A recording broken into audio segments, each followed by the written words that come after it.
Capítulo 29. Recuerda, hombre. Ve, le había indicado su madre con firmeza. Tienes que mantenerte ocupada y alguien debe decirle a Tom MacLeod que vamos a necesitar un ataúd lo antes posible.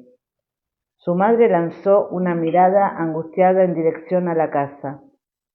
Si pudiéramos tenerlo esta noche para el velatorio. ¿Tan pronto?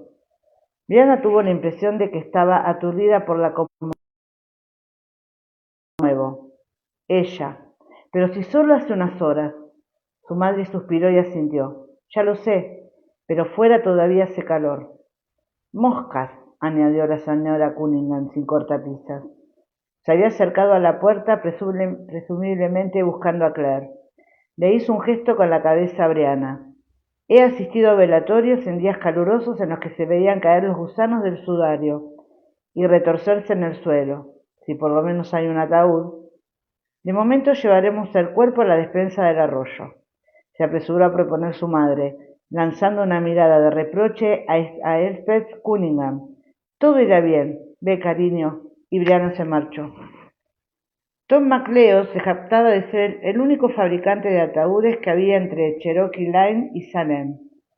Brianna no sabía si era cierto, pero como él le explicó, siempre tenía algún ataúd a medias, por si acaso se necesitaba de forma inesperada. Este de aquí ya está casi terminado, comentó guiando a Brianna hasta un convertizo con la puerta abierta donde olía a las virutas de madera fresca que había esparcidas por todo el suelo. Higgins dice, no estoy seguro de la dama a la que se refiere. ¿Cuán grande dice que...? Brianna se llevó la mano a la altura del pecho y el señor MacLeod asintió. Era un hombre viejo, estaba arrugado y casi calvo.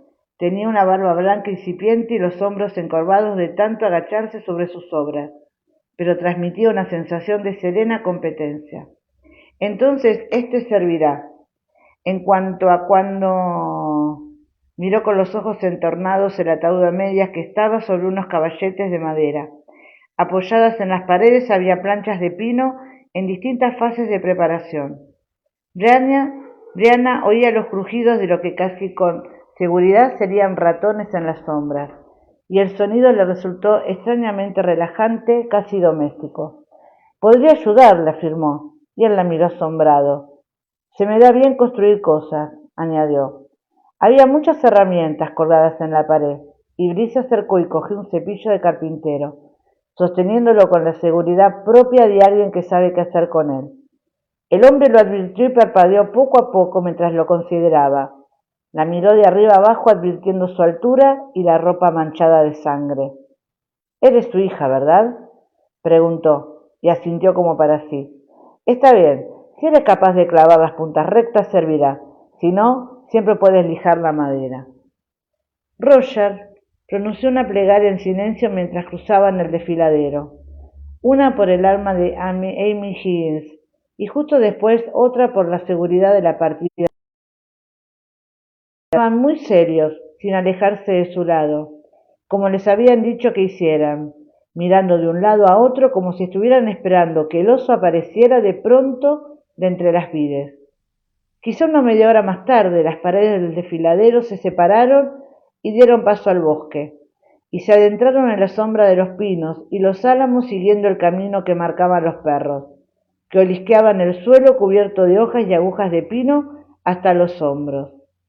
Ian abría la marcha, se detuvo en la parte inferior de una pendiente empinada y asintió en dirección a los demás al mismo tiempo que señalaba hacia arriba.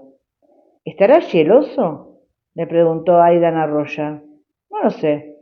Roger se agarró con más fuerza su bastón. Llevaba un cuchillo en el cinturón, pero no serviría ni para atravesar el pelaje y la grasa del oso.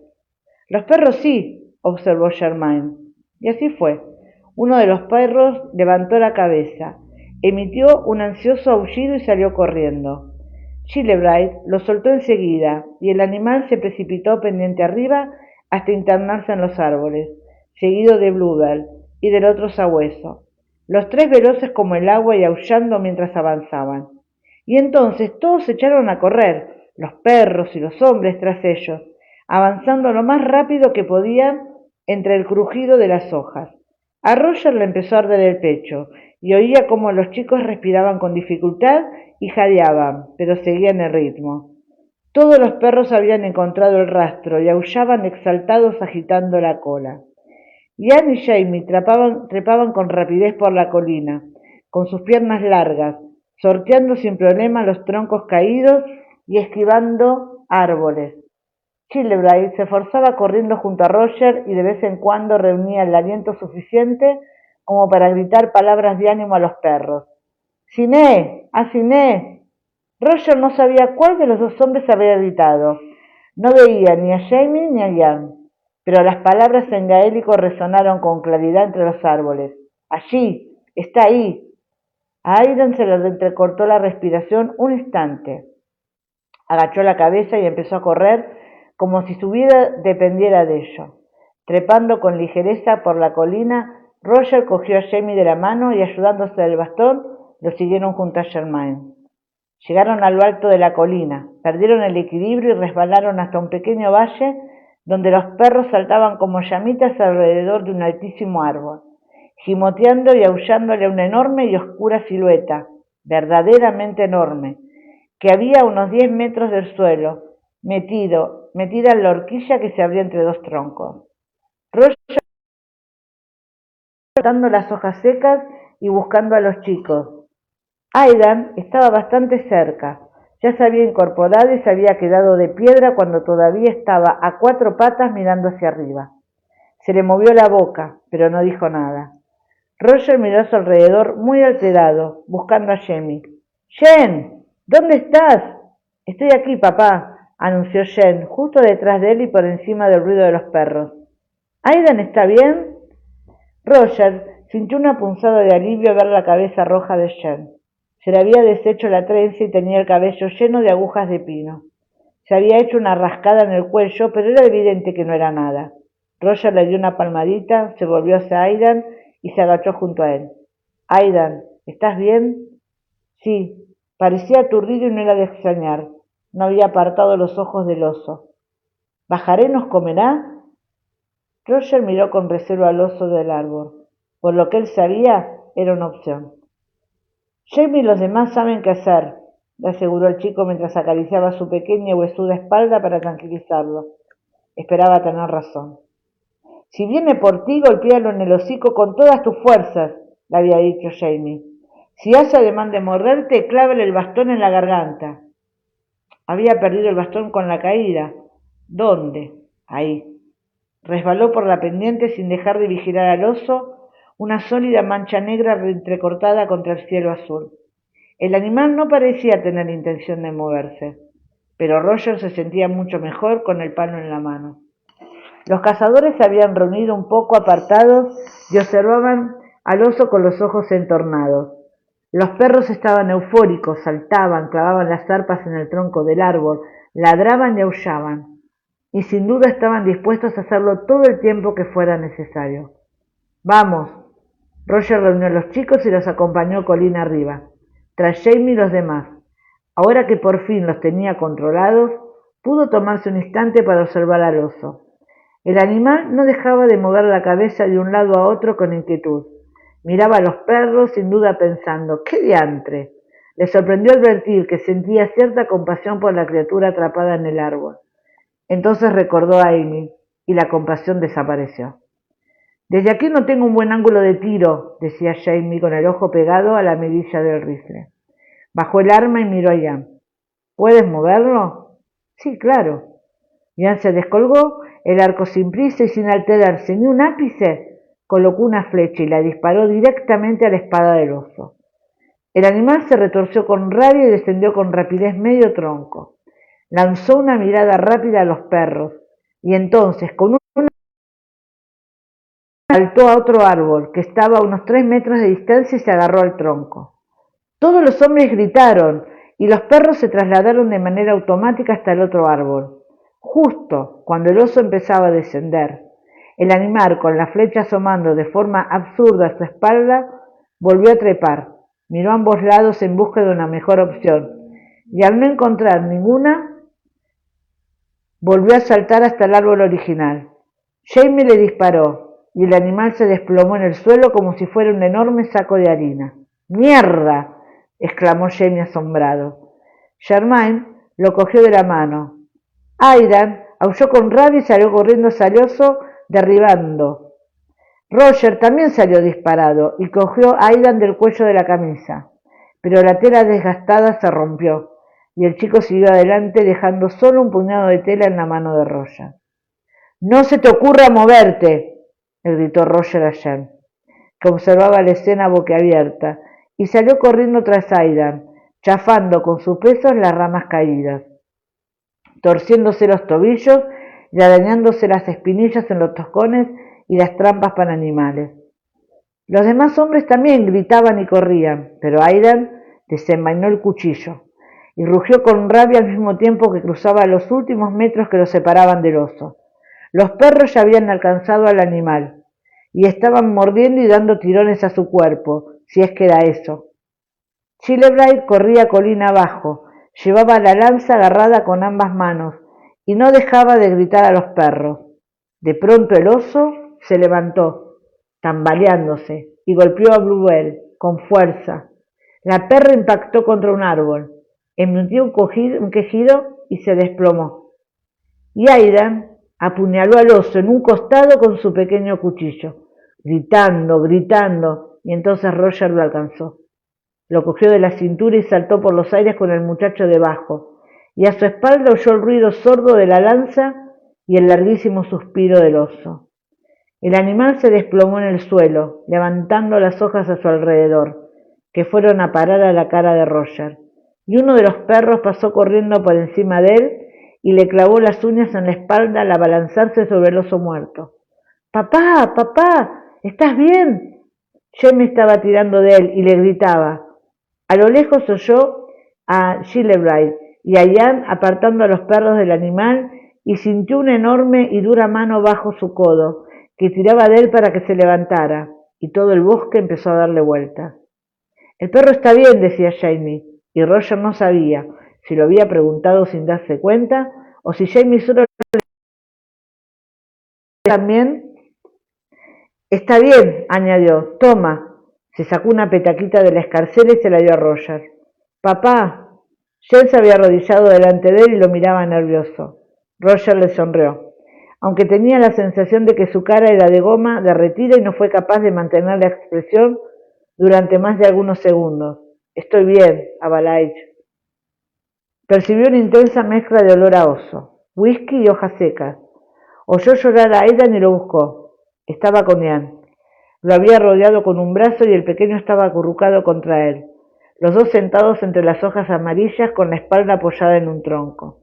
Advirtió que Ian había mezclado parte de la pintura blanca que llevaba en la cara con la grasa del oso y se la había extendido a Aidan en la frente. Jamie y Childebrand estaban junto al oso y lo examinaban con atención.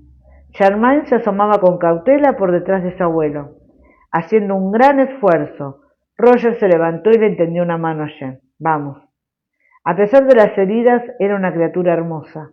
La suavidad del hocico, los colores del cuerpo y las perfectas e intensas curvas de sus pezuñas, las almohadillas, la enorme espalda redondeada. Estuvo a punto de echarse a llorar. Jamie se arrodilló junto a la cabeza del oso y la levantó.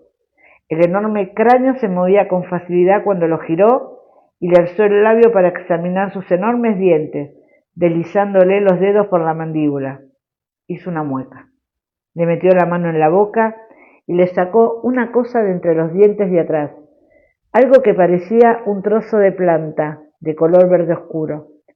Abrió la palma de la mano y lo tocó, extendiéndolo, y Roger advirtió entonces que se trataba de un trozo de tela verde con una mancha negra en una esquina. La húmeda mancha negra se extendió por la palma de Jamie y Roger vio que se trataba de sangre.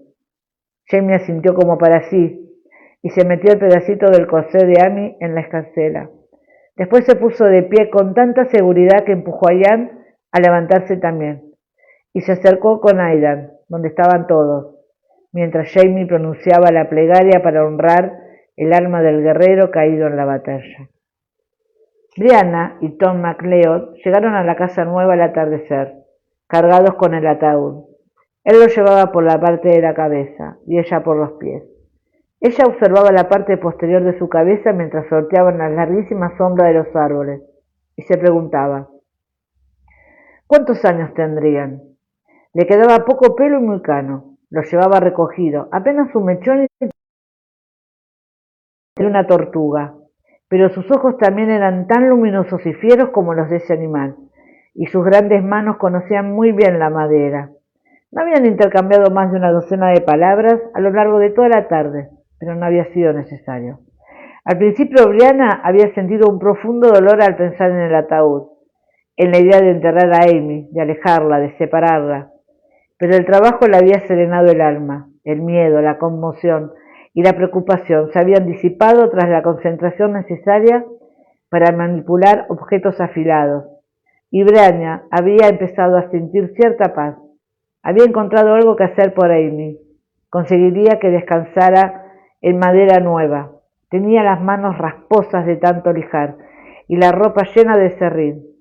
Olía a sudor y a pino fresco, y el ataúd desprendía una suave fragancia a abeto. Incienso, pensó. Prácticamente había oscurecido cuando Brianna dejó a Tom y el ataúd en el patio, y subió a asearse un poco y cambiarse de ropa. Las prendas cayeron al suelo, impregnadas de sudor y serrín, y sintió un alivio momentáneo, como si se hubiera desprendido de una pequeña parte del peso de aquel día. Con el pie empujó hasta una esquina la ropa que se había quitado y se quedó allí plantada, desnuda. En la planta inferior se oía un zumbido parecido al de la colmena de su madre, mezclado con golpes intermitentes y los saludos a las personas que cruzaban la puerta abierta, quienes enseguida bajaban la voz con respeto, pero solo un momento. Cerró los ojos y se pasó las manos poco a poco por el cuerpo, sintiendo el tacto de su piel y sus huesos, el suave balanceo de la melena húmeda y pesada que colgaba a su espalda sin trenzar. Pensó que debería sentirse culpable, y se sentía culpable, a través de la bruma del cansancio. Pero como le había dicho a su madre más de una vez, la carne no tiene conciencia. Su cuerpo estaba agradecido de sentirse vivo en una estancia fría y oscura, acariciado, acicalado con una esponja y cepillado a la luz de las velas. Alguien llamó a la puerta con suavidad, y Roger entró en el dormitorio. Brianna soltó las enaguas que estaba a punto de ponerse y se acercó a él con la combinación y el corsé. ¿Qué habéis hecho con el oso?, murmuró con la boca pegada a su hombro algunos minutos después. Roger olía sangre. Eviscerarlo, rodarlo con unas cuerdas y arrastrarlo hasta la casa. Me parece que tu padre lo ha dejado en la bodega para que ningún animal pueda alcanzarlo.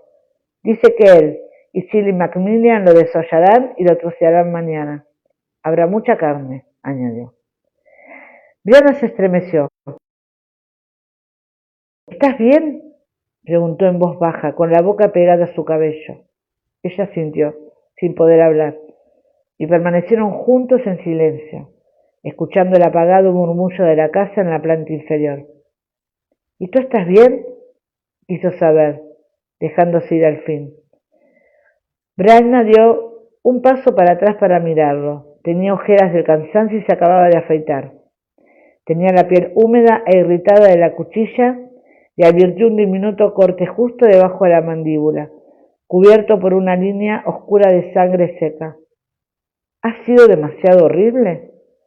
Sí, pero también ha sido maravilloso, negó con la cabeza, y se agachó para recoger las enaguas. Luego te lo cuento.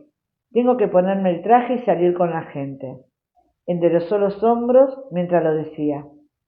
Brianna vio cómo él buscaba más allá de sus propias emociones y su cansancio, y hallaba la forma de responder a su llamada de la misma forma que otro hombre empuñaría la espada.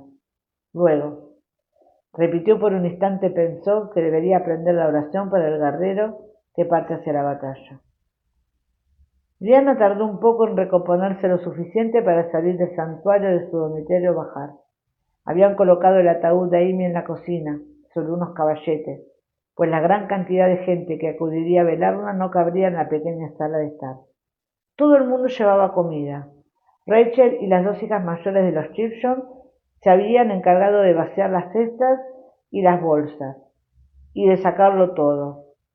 Brianna respiró profundamente, con cierto recelo cuando entró en la estancia, lo que hizo que crujiera su corsé, pero todo iba bien. Si olía a oso o a podrido, quedaba enmascarado por el aroma de la leña que alimentaba el fuego, la cera de las velas, la mermelada de moras, la sidra de manzana, el queso, el pan, la carne fría y la cerveza, además del reconfortante fantasma del whisky de su padre que flotaba entre la multitud. Roger estaba junto al hogar, ataviado con su velarte negro y el pañuelo blanco anudado al cuello que lo distinguía como pastor, saludando a todo el mundo en voz baja, estrechándoles la mano, ofreciéndoles calma y consuelo. Advirtió la presencia de Brianna y le lanzó una mirada de cariño, pero en ese momento estaba ocupado con la anciana Mam, que se había puesto de puntillas, apoyada en su brazo y le gritaba algo al oído. Miró el ataúd. Debía acercarse a presentar sus respetos, encontrar algo que decirle a Bobby. Sí, ¿cómo qué? No puedo decirle sin más que lo siento. Se le habían saltado las lágrimas solo de verlo. El afligido mantenerse entero y responder a la oleada de compasión que amenazaba con devorarlo. Su padre se había situado detrás de Bobby. No le quitaba ojo. Lo ayudaba con las efusiones más exigentes y le rellenaba la taza sin cesar. Advirtió la mirada de Brianna y la miró alzando una ceja con una expresión que sin duda decía: ¿Estás bien, muchacha? Ella sintió y se esforzó todo lo que pudo por sonreír, pero el pánico estaba empezando a apoderarse de ella y dio media vuelta en dirección a la entrada respirando con dificultad. Mientras avanzaba por el gélido pasillo, tuvo la impresión de oír unas pisadas lentas y pesadas a su espalda y el arañazo de unas zarpas en la madera. Su madre le había dicho que ya habían dado de comer a los niños más pequeños y los habían acostado en la consulta, ocultos tras las colchas que colgaban ante la puerta. Brianna se detuvo, escuchando, y aunque dentro todo parecía en calma, levantó una esquina de la colcha y echó una ojeada. Había varios cuerpecitos acurrucados y tumbados cómodamente debajo de la mesa, junto al hogar, aunque habían apagado el fuego y habían colocado la pantalla de la chimenea de la cocina para evitar accidentes. Y en todas y cada una de las esquinas de la estancia, dormidos con las prendas de abrigo de sus padres y las suyas propias, vio a Mandy en una de las montañas de niños, con las extremidades extendidas como una estrella de mar. Jen estaría en otro sitio con los niños mayores. Toda la habitación parecía respirar con el profundo ritmo del sueño, y Brianna sintió el repentino deseo de tumbarse con ellos y huir de la conciencia. Miró por 2ª vez el gran ventanal. Habían clavado una manta india al marco para evitar que entrara la corriente de aire. Se le erizó el vello en la nuca al verla. La manta no evitaría que entrase ninguna de las cosas que paseaban por la noche. No pasa nada, David. Yo estoy aquí. La dulce voz la sobresaltó y se volvió inmediato mirando a su alrededor. La voz le habían hablado desde la esquina junto al hogar, y tras otear unos segundos en la oscuridad, distinguió a Fanny, sentada con las piernas cruzadas, al lado de Bluewell, junto a ella en el suelo, profundamente dormida y con el hocico posado sobre el muslo de la niña. Las vendas de muselina que rodeaban las costillas de Blue eran un suave retal blanco en la oscuridad. ¿Estás bien, Fanny?, le preguntó Bree susurrando también. ¿Quieres comer algo? Fanny negó con la cabeza. Su pulcra cofia blanca era como un champiñón asomando entre la tierra. La señora Fraser me ha traído la cena. Nos quedaríamos aquí con Orri y Rob, explicó poniendo en especial atención a las R's. Si se despiertan. No lo creo, opinó Bree, sonriendo a pesar de su inquietud, pero si lo hacen, puedes venir a buscarme. Cuando salió de la consulta se llevó parte de la paz de los niños dormidos, pero la sensación desapareció en cuando entró de nuevo en la cocina, caldeada y repleta de gente. De pronto le apretaba el corsé y se quedó junto a la pared tratando de recordar cómo se respiraba con la parte inferior del abdomen. ¿La cabaña de Bobby es suya?, preguntaba Moira Talbot con los ojos clavados en el pequeño grupo de gente que rodeaba a Bobby Higgins. La construyó el señor Fraser y me parece que su hija y su marido estuvieron viviendo allí un tiempo. Pero Joseph Wemyss le dijo a Andrew Walding que el señor Fraser le había cedido la casa a Bobby y Amy, pero que no había dicho si se la daba en propiedad o si solo podían utilizarla. No lo sé, contestó Peggy Chilhom, entornando ella también los ojos con aire especulativo. Miró hacia el extremo opuesto del salón, donde sus dos hijas estaban ayudando a cortar y servir raciones de un enorme pastel de frutas emborrachado con whisky y que había llevado Mandaid MacLeod. Creo que es posible que el señor Fraser tenga la intención de casar a su huerfanita con Bobby. Si lo hiciera, seguro que le parecería bien que Bobby se quedara en la cabaña. Demasiado joven, afirmó Sofía Macmillan, negando con la cabeza. No más que una muchacha. Sí, él necesita una madre para sus hijos pequeños, opinó con desdén Annie Braddock. Y ella es muy tímida. Pero mi prima Martina ya tiene 17 años y... Aún así, ese hombre es un asesino, las interrumpió Peggy. No creo que me gustara tenerlo como yerno por muy buena que sea la casa. Brianna, sofocada por el asombro, encontró fuerzas para contestar al escuchar aquello. Bobby no es un asesino, repuso y se sorprendió a oír lo ronca que sonaba su voz. Carraspié y repitió, no es un asesino, era soldado, y en Boston disparó a otra persona durante una reyerta. Sintió cómo se estremecía al pronunciar la palabra Boston. Vio la antigua casa del Estado a su espalda. Percibió el olor del tráfico y recordó esa gran placa redonda de bronce incrustada en el asfalto a sus pies, y a sus compañeros de clase de quinto de primaria, todos temblando debido al viento que soplaba desde el puerto. La masacre de Boston, rezaba la placa. Un altercado, dijo con más firmeza. Un grupo de personas atacó a un grupo más pequeño de soldados. Bobby le disparó a alguien para salvar la vida de los soldados. ¡Ah, sí! Exclamó Sara con escepticismo. ¿Y entonces por qué lleva una grabada en la cara? La cicatriz había ido atenuándose durante los 10 años que habían transcurrido tras el altercado, pero en ese momento se veía con mucha claridad. Bobby estaba sentado junto al ataúd y el pálido brillo de la vela resaltaba la marca de la letra, que se veía oscura sobre la palidez de su rostro. Brianna advirtió que seguía aferrado al borde de la caja de pino, como si pudiera evitar que Amy se alejara de él, negándose a aceptar que ya no estaba. Brianna debía acercarse a él, tenía que mirar a Amy, tenía que pedir perdón. Disculpad, y pasó junto a Mora. Había un pequeño grupo de amigos de Bobby con él. Murmuraban palabras secas y de vez en cuando trataban de consolarlo tocándole el hombro. Brianna aguardó esperando la oportunidad, sintiendo los latidos de su corazón en el oído. ¡Ay, Brianna! Una mano la agarró del brazo y Ruthie MacLeod se inclinó para mirarla. ¿Estás bien, Annie Jane? Todos dicen que tú estabas con Amy cuando esa maldita bestia la ha atacado. ¿Es verdad? Sí, contestó. Tuvo la sensación de que sus labios estaban muy resecos. ¿Qué ha sucedido? Beata Moore y otra mujer más joven se apegaron a Ruth y todas la observaban con curiosidad. ¿Te has aproximado mucho al oso? Y como si la palabra oso hubiera sido una señal, todas las cabezas se volvieron hacia Brianna. Tanto como lo estoy de ustedes ahora mismo, confesó. Apenas oía sus propias palabras.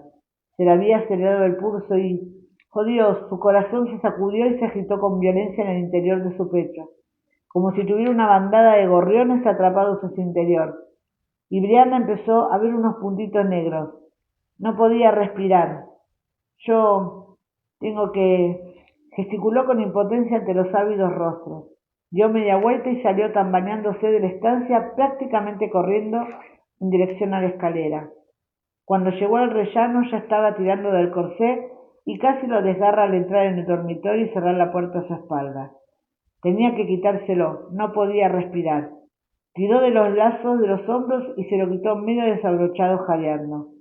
A continuación se quitó la falda y las enaguas y se apoyó en la pared con el corazón todavía desbocado. Aire. Sudando y temblando abrió la puerta y subió la escalera en busca del aire del desván todavía inacabado. Roger vio que Brianna palidecía y también que se daba la vuelta y salía tambaleándose de la cocina, que golpeaba con la puerta abierta y ésta se cerraba con fuerza a su espalda. Se abrió paso entre la multitud lo más rápido que pudo, pero cuando llegó al vestíbulo ella ya no estaba, para protegerla del frío, y también tiene ese mismo tacto, está celada y dura como la madera. Brianna hizo un ruido que Roger se tomó como un indicio de que se alegraba de verlo y que agradecía su pequeña broma, pero o bien tenía demasiado frío como para hablar o no sabía qué decir. Nadie sabe qué decir cuando ocurre una cosa así, repuso, y con los labios rozó la fría oreja blanca de su mujer. Tú sí, tú lo sabías. ¿Qué va? Reconoció. He dicho algo, sí, pero solo Dios sabe, y lo digo en serio, por cierto, si ha sido lo más correcto o si existe algo que pueda hacerlo en una situación como esta. Tú estabas allí, apuntó con un tono más suave. Has ido a buscar ayuda, te has ocupado de los niños, no podías haber hecho nada más. Ya lo sé. Entonces se volvió hacia él y Roger notó la humedad de la mejilla de Brie pegada a la suya. Eso es lo que es tan horrible. No había nada no podía arreglarlo, no he podido hacer nada más. Amy estaba allí conmigo y de pronto estaba temblando. Roger debería haber pensado en llevar una capa, una manta, pero lo único que tenía era su cuerpo. Así que la abrazó tan fuerte como pudo y notó la sólida vida de su mujer temblando entre sus brazos. Y se sintió muy culpable por el alivio que lo embargó al pensar que no había sido. La voz le temblaba tanto como el cuerpo. Amy estaba solo a 3 metros de mí. El oso podría haber venido por el otro lado, y Jen y Mandy se hubieran quedado huérfanos esta noche. Soltó un pequeño y sofocado gemido. Mandy estaba justo a mi lado 5 minutos antes. Ella podría haber... Está celada, le susurró él con la boca pegada al cabello. Pronto lloverá, bajemos. No puedo hacerlo. No deberíamos haber venido, afirmó ella. No tendríamos que haber venido aquí. Y soltando el tablón, apoyó la cabeza en el hombro de Roger y lloró pegándose a él con fuerza. El frío del cuerpo de Brianna se había colado en el suyo, y los gélidos dardos de sus palabras fueron como perdigones que impactaban, congelados en su mente. Mandy. No podía decirle que todo iría bien, pero tampoco podía dejarla allí sola como si fuera un pararrayos. Si tengo que cogerte en brazo, lo más probable es que me caiga del tejado y nos matemos los dos, dijo y asió su mano fría. Baja conmigo. ¿Quieres? Brianna sintió, se enderezó y se secó los ojos con la manga del vestido. No está mal seguir con vida, sentenció en voz baja. Yo me alegro de que estés aquí. Ella volvió a sentir. Se llevó la mano de Roger a los labios fríos y se la besó. Bajaron por la escalera oscura, uno detrás del otro, los dos solos, pero juntos, en dirección al distante brillo del hogar de la planta inferior. Capítulo 30. Deberías saber. Enterramos a Amy al día siguiente, en una pequeña pradera, en lo alto de la colina que hacía las veces del cementerio en el cerro. Era un día tranquilo y soleado, y cada paso por la hierba revelaba algún destello de color, como los tonos púrpuras y amarillos del áster y la vara de oro. Era un consuelo sentir el calor del sol entre los hombros, y las palabras que dijo Roger en sus oraciones también lo fueron. Me sorprendí pensando, como es normal a cierta edad, que me gustaría tener un funeral como ese, al aire libre, entre amigos y familia, con personas que me hayan conocido, a las que había servido durante años. Me embargaba un profundo dolor, pero sentía una gran solemnidad, que no era ajena a la luz del sol y al profundo aliento verde del bosque que nos rodeaba. Todo el mundo guardó silencio hasta que se vertió la última pala de tierra sobre la tumba. Roger hizo una señal con la cabeza a los niños, que aguardaban en silencio y conmocionados al lado de su padre, cada uno sosteniendo un...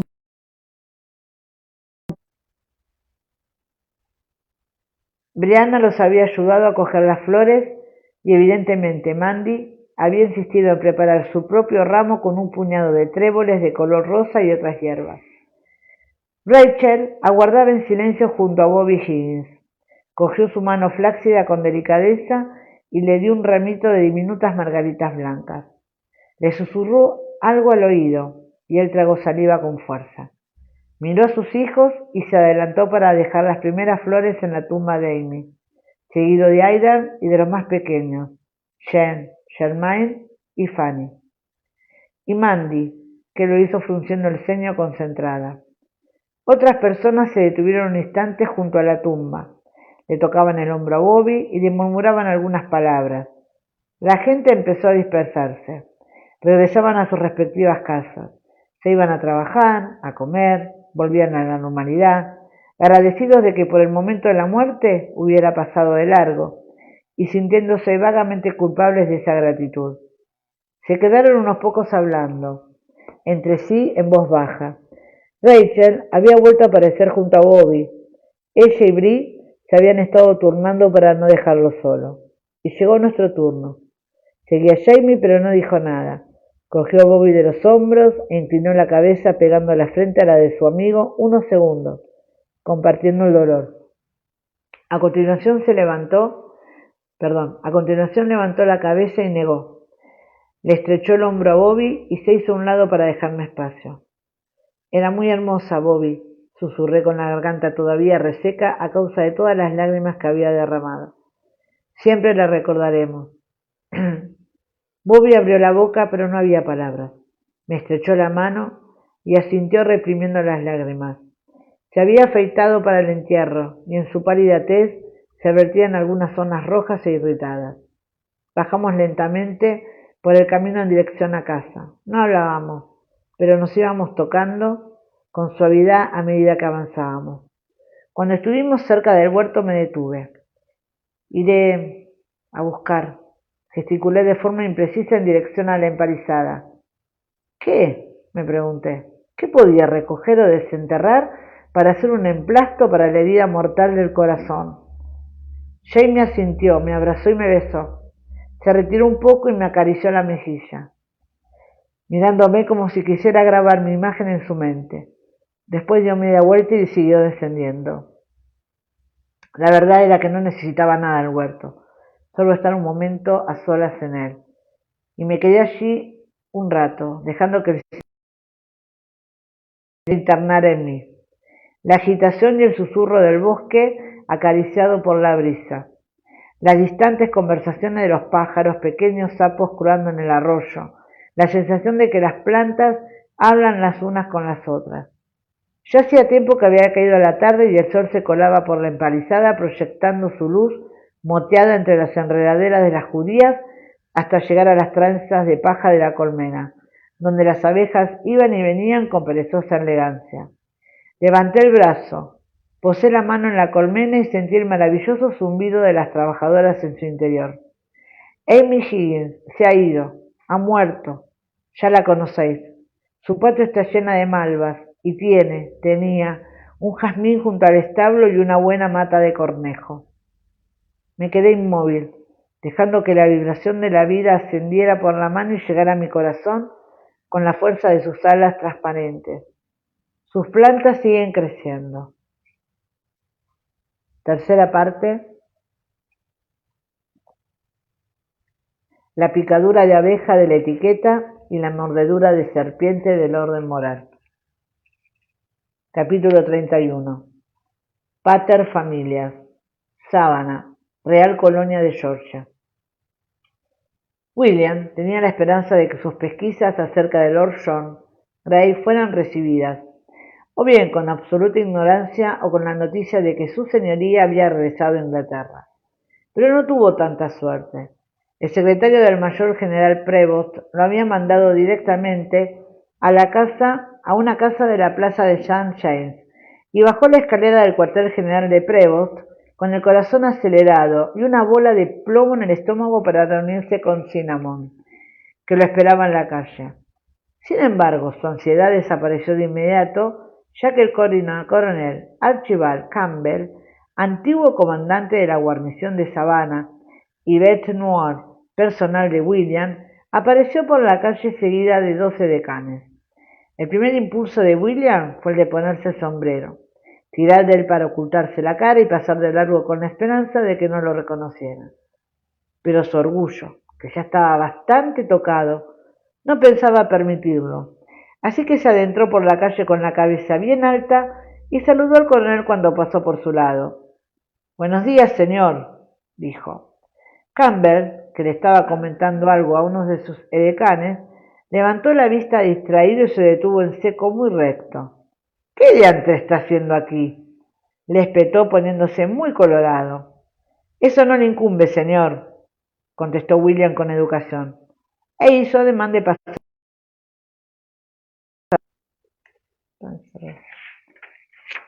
Y eso dio a John Cinnamon tiempo suficiente para adelantarse con 3 grandes zancadas y agarrar a William por detrás. «Amén toi, imbécile», decisió al oído a William. «Vite». Cinnamon pesaba 20 kilos más que William y se salió con la suya. Aunque en realidad William no se resistió y tampoco dio media vuelta, retrocedió poco a poco, coaccionado por Cinnamon, en dirección a la verja, con los ojos clavados en el rostro encendido de Campbell. «¿Qué te pasa, Gonce?», le preguntó Cinnamon cuando cruzaron la verja y ya no veían la mansión con la fachada revestida de tablillas. La simple curiosidad que destilaba su voz relajó un poco a William y se pasó la mano por la cara antes de contestar. «Lo siento», dijo, y suspiró. Ese hombre es el responsable de la muerte de una muchacha que yo conocía. «Mer», exclamó Cinnamon, volviéndose para fulminar con la vista a la casa. «¿Jane?» «¿Cómo conoces ese nombre?», preguntó William. El plomo de su estómago había ardido, se había fundido y había dejado un vacío tras él. Todavía podía ver las manos de Jane, pequeñas, delicadas y blancas, cuando él mismo las había posado sobre su pecho, cruzada con las cicatrices negras en las muñecas. «A veces lo dices en sueños», confesó Cinnamon, encogiéndose los hombros como pidiendo disculpas. Vaciló, pero su deseo era muy fuerte y no pudo evitar preguntar. «¿Y bien?» «Sí». William tragó saliva y repitió con mayor firmeza. «Sí, está aquí, en el número 12 de la calle Oglethorpe. Venga, vamos». La casa era modesta pero bonita. Una casa de tablillas blancas con la puerta azul, colindante con otras casas igual de pulcras, con una pequeña iglesia de ladrillos rojos al final de la calle. Las hojas que habían caído de un árbol del jardín delantero a causa de la lluvia formaban montones amarillos en el camino de ladrillo. William, la aldaba de latón,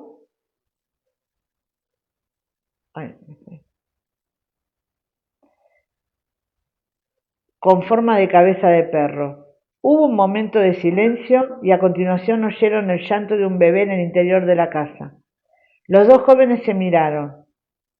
«Debe ser el hijo de la cocinera de su señoría», supuso William con despreocupación. «O de la doncella. No hay duda de que la mujer...». La puerta se abrió y vieron a Lord John, que con el ceño fruncido, sin sombrero y en mangas de camisa, sostenía un pequeño bebé llorando entre los brazos. «¡Habéis despertado al bebé, maldita sea!», exclamó. «Ah, hola Willy, pasa, no te quedes ahí con este frío. Este diablillo está echando los dientes y si además coge un resfriado todavía se pondrá de peor humor». «¿Quién es tu amigo?». «A su servicio, señor», añadió al tiempo que pasaba una mano sobre la boca del bebé e inclinaba la cabeza ante Cinnamon tratando de ser hospitalario. «John Cinnamon», anunciaron ambos jóvenes al mismo tiempo, y acto seguido guardaron silencio igual de abrumados. William fue el primero en recomponerse.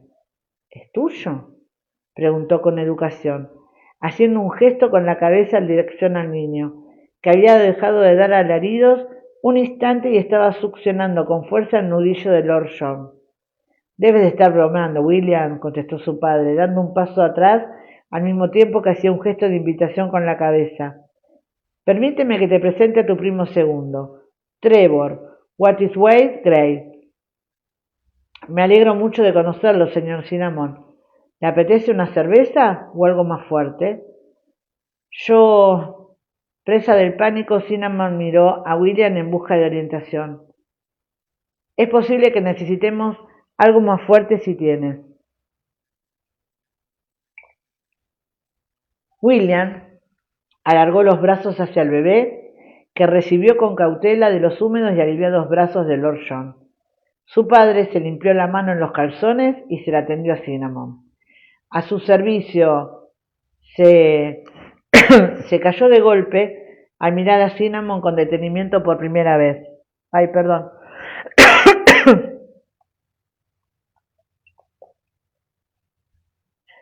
Cinnamon, dijo lentamente sin apartar los ojos del amplio rostro de...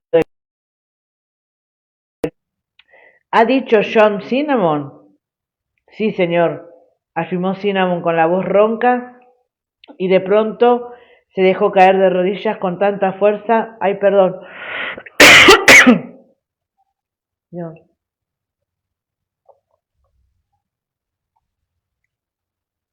Perdón.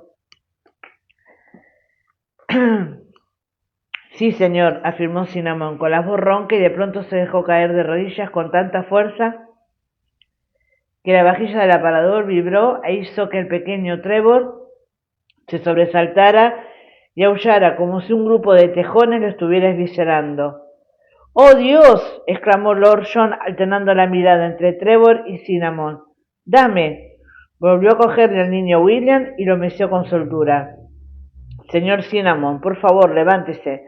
No tiene por qué. ¿Qué diantre le estás haciendo al bebé, tío John? La furiosa voz femenina se oyó desde el extremo de la estancia y William se volvió hacia ella. Bajo el marco de la puerta había una muchacha rubia, de tamaño mediano, a excepción de sus pechos, que eran muy grandes, blancos como la leche y bastante expuestos, pues llevaba la bata abierta y el camisón desabrochado. ¿Yo? Repuso John con indignación. Yo no le he hecho nada a esta pequeña bestia. Toma, llévatelo. Y eso hizo. Y el pequeño Trevor enseguida enterró la cara en su pecho, haciendo muchísimo ruido al engancharse.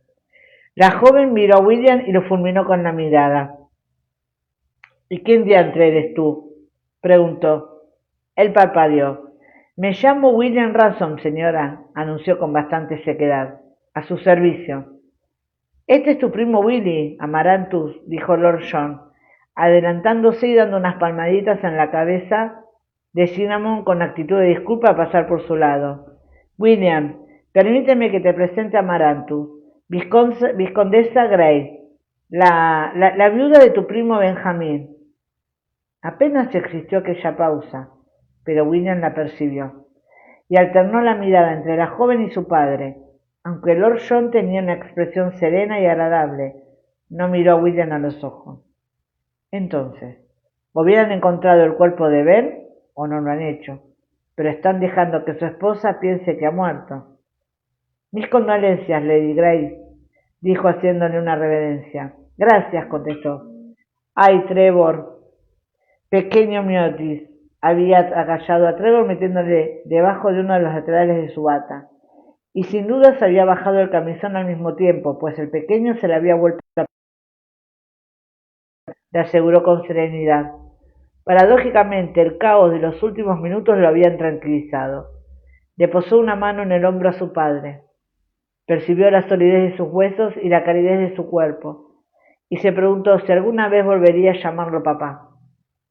Se volvió hacia John Cinnamon. El indio se había puesto todo lo pálido que podía ponerse una persona con su tez morena, y daba la impresión de que estaba a punto de vomitar. He venido a despedirme de usted, dijo, y apretó los labios como si temiera seguir hablando. A Lord John se le iluminó el rostro y se le suavizó la expresión mientras observaba al joven de arriba abajo. A William se le cogió un poco el corazón. En absoluto, dijo y carraspeó. En absoluto, repitió con mayor firmeza. Me alegro mucho de volver a verlo, señor Cinnamon. Le agradezco que haya venido a buscarme. William descubrió que tenía un nudo en la garganta y se volvió hacia la ventana con la oscura sensación de que debía concederles unos instantes de privacidad. Fue Manoque quien me lo dijo, confesó Cinnamon también con la voz ronca. ¿Qué era usted? Quiero decir, ¿le dijo? Bueno, sí, ahora que lo pienso, él estaba en Quebec cuando lo llevé a usted a la misión, cuando su madre murió. ¿Ha visto a Manoque hace poco? La voz de Lord John había adoptado un tono extrañado, y William se volvió para mirarlo. ¿Dónde? En el monte Josiah, contestó este dándose la vuelta. Yo, decisión hacia la verja de la entrada, y una vez allí se detuvo. Quería desaparecer, marcharse y dejar que Lord John y su hijo aclarasen las cosas. Cuanto menos supiera acerca de su conversación, mejor, pero vaciló con la mano en el pasador. No se decidía a abandonar a Cinnamon, no sin saber cuál sería el resultado de aquella conversación. Si las cosas salían mal, le vino a la mente una visión de Cinnamon rechazado y afligido, abandonando la casa y marchándose, solo Dios sabe hacia dónde, solo. No seas necio, murmuró para sí mismo. Ya sabes que papá jamás. La palabra papá se le clavó en la garganta como una espina y tragó saliva. Y aún así apartó la mano del aldaba y dio media vuelta. Decidió que esperaría unos minutos. Si iba a ocurrir algo horrible, lo más probable era que fuera rápido. Sin embargo, no podía quedarse en el diminuto jardín de la entrada y mucho menos esconderse bajo las ventanas. Rodeó el patio y se dirigió hacia el lateral de la casa, en dirección a la parte de atrás. El jardín de atrás era bastante grande y tenía incluso un huerto, cuya tierra estaba madre. Por lo visto, dichas efusiones eran habituales. William observó que ella se había colocado una servilleta sobre la bata, aunque el trocito de tela parecía inadecuado para el volumen de la producción del pequeño trébol. Deme eso, ¿quieres? Amaranto se cambió el niño de hombro con habilidad e hizo un gesto de dirección a otro trapito que había en el suelo, cerca de su pie. William lo cogió con recelo, pero estaba limpio por el momento. ¿No tiene niñera?, preguntó entregándole el trapo. La tenía, confirmó Amaranto, frunciendo un poco el ceño mientras le limpiaba la carita al bebé. La despedí. ¿Por borracha?, señaló al recordar lo que había dicho Lord John acerca de la cocinera. Entre otras cosas, se emborrachaba en ocasiones, en demasiadas, y era sucia. Cuando dice que era sucia, ¿se refiere a la falta de aseo o a falta de decoro en sus relaciones con el sexo opuesto? Ella se rió a pesar del tema de la conversación. Ambas cosas. Si no hubiera sabido ya que era usted hijo de Lord John, esta cuestión me lo habría aclarado, o más bien se corrigió ciñéndose la bata a los hombros. La forma de expresarlo más que la cuestión en sí. Todos los Grey, o como mínimo los que he conocido, hasta ahora hablan así. Yo soy hijastro de su señoría, contestó con sosiego, por lo que cualquier parecido en nuestra forma de hablar se deberá a una cuestión de trato más que de herencia. Ella hizo un ruedito interesado y lo miró alzando una ceja.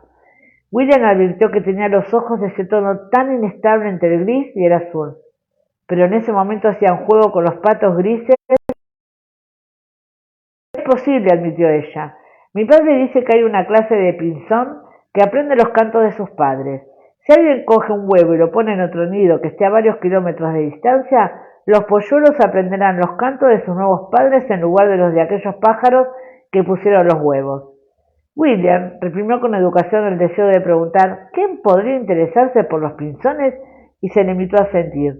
¿No tiene frío, señora?, preguntó.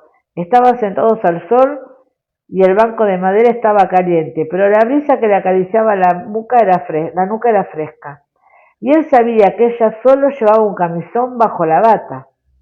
Al pensarlo, recordó la primera vez que la había visto, mostrando sus pechos pálidos y esos prominentes pezones, y apartó la vista enseguida, intentando pensar en otra cosa. ¿A qué se dedica su padre?, le preguntó de forma improvisada. Es naturalista, siempre que puede permitírselo, respondió ella. Y no tengo frío. Siempre hace demasiado calor en esta casa, y no creo que el humo de la chimenea sea buena para Trevor. Le provoca tos. Quizás la chimenea no tire bien. Ha dicho siempre que puede permitírselo. ¿A qué se dedica entonces su padre cuando no puede permitirse perseguir sus intereses particulares? Es librero, aclaró ella con un tono ligeramente desafiante. En Filadelfia. Allí fue donde conocí a Benjamín, añadió con la voz algo tomada, en la tienda de mi padre. Volvió un poco la cabeza para ver cómo reaccionaba William. ¿Desaprobaría la unión ahora que sabía que ella era la hija de un profesional? No lo creo, pensó William con ironía, teniendo en cuenta las circunstancias. Lamento mucho la pérdida de su esposo, señora, dijo. Se preguntó qué sabría ella, o más bien, qué le habrían dicho acerca de la muerte de Benjamín. Pero no parecía apropiado preguntarle nada, y lo mejor sería que averiguase lo que su padre y el tío Hal sabían sobre el asunto antes de adentrarse en territorios pantanosos. Gracias, desvió la mirada con la cabeza gacha, pero la fina línea que William vio en sus labios, que eran muy hermosos, indicaba que estaba apretando los dientes. Malditos continentales, exclamó con una rabia repentina. Levantó la cabeza y William advirtió que en lugar de tener los ojos llenos de lágrimas, brillaban de rabia. Malditos sean ellos y su absurda filosofía republicana, todas esas tonterías obstinadas, disparatadas y traicioneras. De pronto guardó silencio al advertir el asombro de William. Luego que me disculpó, se lo posó en el regazo, donde el pequeño se plantó de pie, bamboneándose y arrullando, y mirando a William con una sonrisa de oreja a oreja. A su pesar, William le devolvió la sonrisa. El niño era apuesto, cuando no estaba gritando. Tenía un suave pelo moreno y los ojos azules de los Grey. ¿Qué pasa, Trev? Le preguntó agachando la cabeza y fingiendo que golpeaba con la cabeza al pequeño, que se rió y lo agarró del cabello. Se parece a Benjamín, afirmó, liberando sus orejas de las manos de Trevor, y a mi tío. Espero que no te entristezcas que te lo diga, añadió repentinamente inseguro, pero ella negó con la cabeza y sonrió con tristeza. No, es mejor que sea así. Me parece que tu tío no se fiaba mucho de mí. Nos casamos muy deprisa, explicó respondiendo a la mirada inquisitiva de William. Y aunque Benjamín escribió para comunicarle el enlace a su padre, parece ser que su carta no llegó a Inglaterra antes de que su excelencia se marchara a las colonias. Así que cuando descubrí que su excelencia estaba en Filadelfia y le escribí yo, encogí un hombro con elegancia y miró hacia la casa. Háblame de tu amigo. ¿Es indio? William volvió a sentir ese peso del que se había descargado sin darse cuenta hacía solo unos minutos. Sí, respondió. Dice que su madre era medio india y medio francesa, aunque no sabría decir a qué nación india habría pertenecido. Murió cuando él era solo un bebé y fue criado en un orfanato católico en Quebec. Amarantus estaba interesada. Se inclinó hacia adelante mirando en dirección a la casa. ¿Y su padre? Preguntó. ¿O no sabe nada sobre su padre? William volvió a mirar en silencio. En cuanto a eso, repuso tratando de encontrar qué decir que no fuera mentira, pero que tampoco fuera exactamente la verdad. Es una larga historia, y no soy yo quien debe contarla.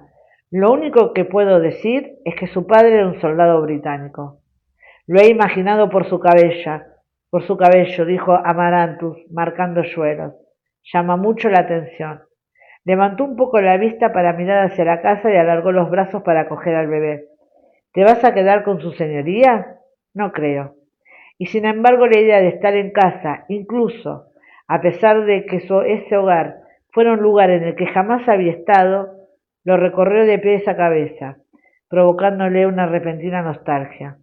Por lo visto, Amarantus lo advirtió, pues se inclinó hacia él y posó la mano sobre la suya con delicadeza. ¿No te quedarás ni un poco? Sé que al tío John le gustaría, te echa mucho de menos, y a mí me gustaría conocerte mejor. La sencilla franqueza de sus palabras lo conmovió. Me gustaría, confesó un poco incómodo. Yo no, es decir, eso tal vez dependa de mi amigo, de la conversación que está manteniendo con mi padre. Ya veo. Acurrucó a Trevor, le acarició el pelo y se lo pegó al hombro. Al verlo, William sintió una repentina punzada de envidia, pero Amaranto se levantó y se quedó allí acunando al bebé entre los brazos mientras la brisa mecía su larguísima melena y ella miraba a la casa. Me gustaría entrar, pero no quisiera molestarlos. ¿Por qué estarán tardando tanto? Bueno, mil perdones porque no, me agarró todo, me pasó de todo. Así que, bueno, interesante este William que me parece que está poniendo los ojos en su prima. Así que un beso grande para todas, para todos, y nos vamos a estar encontrando en la próxima lectura. Gracias.